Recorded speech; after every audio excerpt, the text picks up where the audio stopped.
The Iroquois Confederacy, founded in 1142, is the oldest living participatory democracy on earth. It inspired the structure of the United States government and many of the democratic principles incorporated into the Constitution. The Iroquois are also the source of the concept of individual freedom. At the time of the American Revolution, Europe was still living under the feudal system with a severe class distinction. There was no middle class, just wealthy landowners and the serfs who worked their lands. The idea that every individual has a right to life, liberty, and the pursuit of happiness is a distinctly Native American concept. The right to vote is considered a fundamental right within our democracy.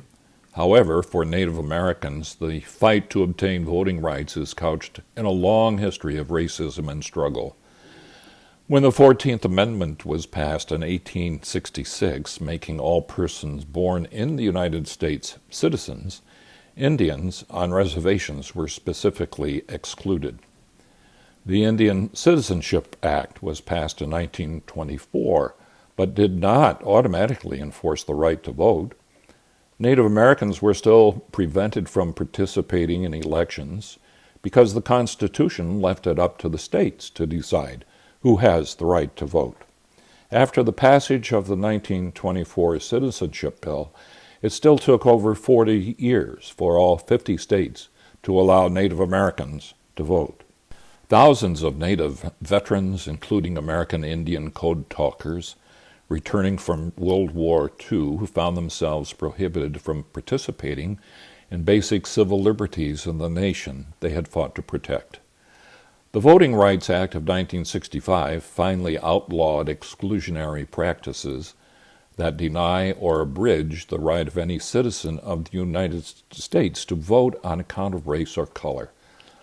However, despite these protections and subsequent legislation, discriminatory practices continue to this day. The irony of this civil rights battle is not lost on the indigenous communities leading the fight on the ground. We are being denied an inherent and moral right. This is our territory. This is our land, says Judith LeBlanc, a Caddo Nation Native Organizer Alliance. Today, many states are passing legislation that places a hardship on Native Americans' ability to vote. By requiring a state-issued ID instead of a tribal, student, or military ID, yet not providing a single site on a reservation where a state ID can be obtained. Or requiring a street address when in many places on reservations there are no streets. Eliminating polling stations so that voters have to travel hours to vote. Changing polling stations shortly before elections, raising the possibility of people voting in the wrong precinct and having their vote thrown out. Prohibiting neighbors from collecting mail-in votes from housebound people or from those with no transportation. Galvanized by anger over the North Dakota voter ID law, and aided by the intensive efforts of tribal leaders and advocacy groups, Native Americans turned out for the 2018 elections in numbers unprecedented even for a presidential election, much less a midterm. Ruth Anna Buffalo became the first Native American Democratic woman elected in North Dakota legislature. She unseated State Representative Randy Boone, the primary sponsor of the very voter ID law Native Americans had feared would disenfranchise them. Since its inception in 1970, the Native American Rights Fund, NARF, has worked on cases to ensure equal and fair access to voting for Native citizens. There have been several legal challenges to the state's restrictive laws. Addressing the state of South Dakota, NARF attorney Jacqueline DeLeon said Native Americans are not offered the voter registration opportunities they're entitled to under law. We told the state that there was a problem, but they did not fix it.